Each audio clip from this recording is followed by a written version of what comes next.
Hello, आज हम GK के क्वेश्चन करते हैं, जिसके अंदर सबसे पहले हम स्टार्ट करने जा रहे हैं इतिहास, और फिर से इसके बाद भूगोल, राजनीतिक विज्ञान और करंट अफेयर सभी के क्वेश्चन करेंगे, पर बहुत कम। जिसके अंदर सबसे पहले हमारी शुरुआत होती है हमारे इतिहास के साथ, जिसके अंदर सबसे पहले हमारा पहला क्वेश्चन है कि सिंधु घाटी जो सभ्यता थी उसका पहला बंदरगाह कौन सा मुख्य था? जो लोथर बंदरगाह है, जो गुजरात में, जो हमारा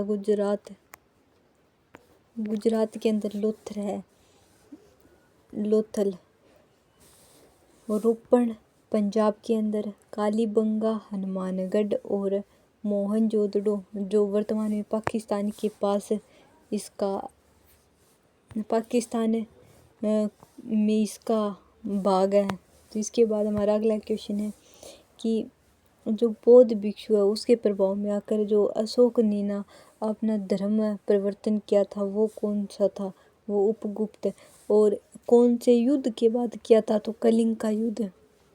कलिंग के युद्ध के बाद, कलिंग का जो नरसंहार था, नरसंहार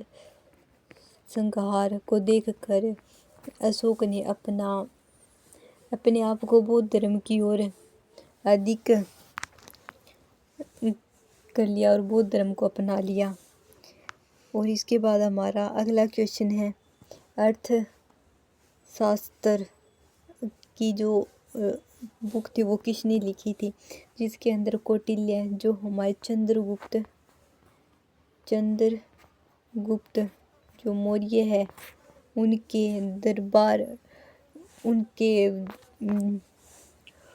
दरबार में थे, और ये उनके गुरु थे चाणक्य, और इन्हें विष्णुगुप्त भी कहते हैं। इन्हें विष्णुगुप्त के नाम से भी जाना जाता है। और इसके बाद हमारा अगला क्वेश्चन है वो है गुप्त काल के अंदर जो राज्य है उसके अंदर भारत का नेपोलियन किसे कहा जाता है? तो भारत का जो नेपोलियन है वो समुद्रगुप्त को भारत का नेपोलियन कहा जाता है। और इसने हमारे दक्षिण भारत पर, यहाँ पर इसका कब पूरा अधिकार था। यहाँ का जो क्षेत्र था उस पर समुद्रगुप्त का अधिकार था, और इसलिए कहा जाता है कि समुद्रगुप्त का जो घोड़ा था वो 3 समुद्र का पानी पीता था। 3 समुद्र वो तो यहाँ पर और यहाँ पर और यहाँ पर, तीनों साइड का जल ग्रहण करता था। तो इनकी एक वो है सिक्का, और सिक्के पर वीणा बजाते हुए, सिक्के पर जो वीणा बजाते हुए की इनकी एक आकृति है। और इसके बाद हरिसेन इनके दरबार के कवि थे। अगला क्वेश्चन है हमारा, सिंधु जो दिल्ली सल्तनत थी उसके अंदर जो पहली महिला शासक कौन थी? तो वो हमारी रजिया सुल्तान थी। और इनकी मृत्यु कैथल जो हरियाणा में जो कैथल है वहाँ पर इनकी मृत्यु हुई थी।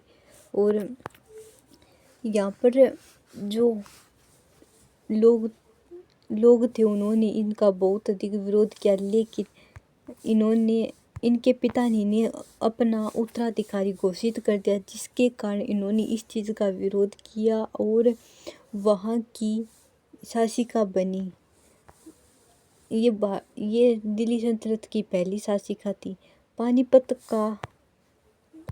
जो हमारे पानीपत है उसका पहला युद्ध कब हुआ था? तो पानीपत का पहला युद्ध 1526 के अंदर हुआ था। जिसके बाद हमारा अगला क्वेश्चन है, दीन ए इलाही धर्म की स्थापना किसने की? दीन ए इलाही जो धर्म था उसकी स्थापना अकबर ने की। अकबर का जो सेना शासन था वो बहुत अधिक अच्छा था। इसके बाद हमारा अगला क्वेश्चन है, 1857 के अंदर जो विद्रोह हुआ था इसके अंदर भारत का पहला स्वतंत्रता संग्राम किसने कहा था? तो जो पहला जो स्वतंत्रता संग्राम ये 1857 की क्रांति का जो विद्रोह हुआ था उससे पहला स्वतंत्रता संग्राम किसने कहा था? तो हमारे वो वीर सावरकर ने कहा था। इसके बाद हमारा अगला क्वेश्चन, महात्मा गांधी ने करो या मरो का नारा किस आंदोलन के दौरान दिया था? तो भारत छोड़ो आंदोलन के साथ करो या मरो का नारा दिया था। अब हमारा जलियांवाला बाग हत्याकांड, जिसके बारे में हर कोई जानता है। 13 अप्रैल 1919 को जलियांवाला बाग हत्याकांड हुआ था। इसके बाद हमारा अगला क्वेश्चन है भूगोल। जनरल डायर, यहाँ पर डायर यहाँ इन्होंने गोली चलाने का आदेश दे दिया था। इसके बाद हमारा अगला क्वेश्चन भूगोल के अंदर, जिसके अंदर भारत का जो सबसे बड़ा जो राज्य है वो कौन सा है? तो वो हमारा राजस्थान। इसके बाद हमारा सबसे ऊंचा जो पर्वत है पृथ्वी की बात की जाए तो माउंट एवरेस्ट है, लेकिन भारत की K2। अब इसके बाद सबसे लंबी नदी कौन सी है? तो वो हमारी यमुना होगी, जो हिमालय पर्वत के समांतर चलती है। इसके बाद हमारा अगला क्वेश्चन कि नीली क्रांति का संबंध किससे है? तो नीली क्रांति का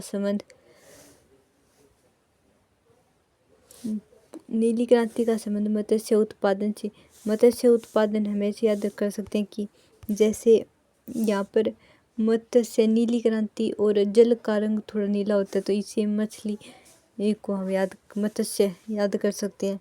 इसके बाद सबसे बड़ी ताजे पानी की झील कौन सी है? तो वो वुलर झील है, जो हमारे उत्तरी भारत से इस नदी का उद्गम स्थान है। इसके बाद हमारा आता है पॉलिटिकल में सबसे पहले क्वेश्चन है वो हमारा जो संविधान था वो कब लागू हुआ था? तो हमारा संविधान लागू कब हुआ था? तो हमारा संविधान 26 जनवरी 1950 को हमारा संविधान लागू हुआ था। इसके बाद हमारा अगला क्वेश्चन कि भारत की जो संविधान सभा है उसका अध्यक्ष कौन थे? अध्यक्ष कौन थे? तो अध्यक्ष थे राजेंद्र प्रसाद, लेकिन सबसे पहले यहाँ पर सच्चिदानंद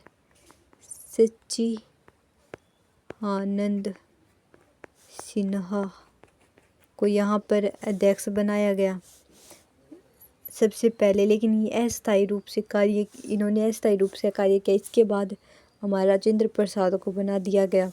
हमारे मौलिक कर्तव्य कितनी हैं? तो हमारे मौलिक कर्तव्य 11 है और अधिकार 6 है। अब बात आती है लोकसभा के अंदर जो न्यूनतम आयु है वो क्या है? तो लोकसभा के अंदर हमारी न्यूनतम आयु 25 है और राज्यसभा की हमारी 30 है। इसका सही आंसर हो जाएगा 25। अब इसके बाद हमारा क्वेश्चन है कि सशस्त्र बलों का जो सर्वोच्च है, जो सभी जो हमारे जल, थल और वायु, इन सभी का जो कमांडर होता है वो कौन होता है? तो वो हमारे राष्ट्रपति होते हैं। हमारे राष्ट्रपति इन तीनों का कमांडर होते हैं। अब बात आती है हमारे साइंस के क्वेश्चन की, जिनके अंदर सबसे पहले हमारा क्वेश्चन है कि विटामिन सी की कमी से कौन सा रोग होता है? सी की कमी से स्कर्वी, रतौंधी विटामिन ए की कमी से, और विटामिन बी बेरी। अब बात आती है हमारा क्वेश्चन विटामिन सी की कमी से स्कर्वी। अब कितनी हड्डियां मानव शरीर में होते? 206। प्रकाश वर्ष किसका मात्रक है? तो प्रकाश जो वर्ष है वो मात्रक है। जो प्रकाश वर्ष है वो किसका मात्रक है? तो वो दूरी का मात्रक है। कोई भी चीज़ है वो कितनी दूर कितनी है, तो इसके बारे में हम कैसे पता लगाएंगे? तो वो दूरी से पता लगाएंगे। तो इसका मात्रक दूरी हो जाएगा। हीमोग्लोबिन में कौन सा तत्व पाया जाता है? तो वो लोहा है। लोहा पाया जाता है। इसके बाद हमारे करंट अफेयर की क्वेश्चन, जिसके अंदर सबसे पहले हमारी बात आती है कि जो चंद्रयान 3 था उसके अंदर उस एजेंसी को लॉन्च किसने किया था? वो इसरो ने लॉन्च किया था। इसरो ने।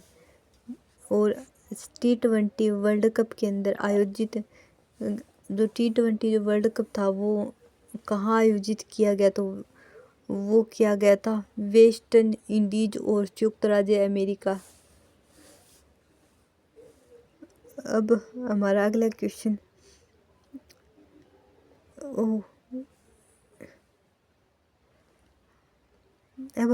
क्वेश्चन, जिसके अंदर खिलाड़ी भारतीय जो खिलाड़ी है उन्हें ओलंपिक में स्वर्ण पदक, तो वो हमारे नीरज चोपड़ा को ही प्राप्त हुआ है। जो खिलाड़ी थे उन्हें स्वर्ण पदक वो हमारे नीरज चोपड़ा। इसके बाद भारत की सबसे लंबी नदी पुल का क्या नाम था, तो वो जो पुल था वो सबसे लंबी वो भूपेन हजारी सेतु। और इसके बाद हमारा अगला क्वेश्चन, जो हमें नमो ड्रोन दीदी जो योजना है वो हमारे हमारे एमपी की मध्य प्रदेश के अंदर शुरू की गई है, जो महिलाओं को कृषि के अंदर मदद करती है। महिलाओं को कृषि के लिए मदद अगर कोई करती है तो वो एमपी की सरकार के द्वारा चलाई गई नमो ड्रोन दीदी योजना के अंतर्गत आती है। तो बस अभी के लिए इतना ही।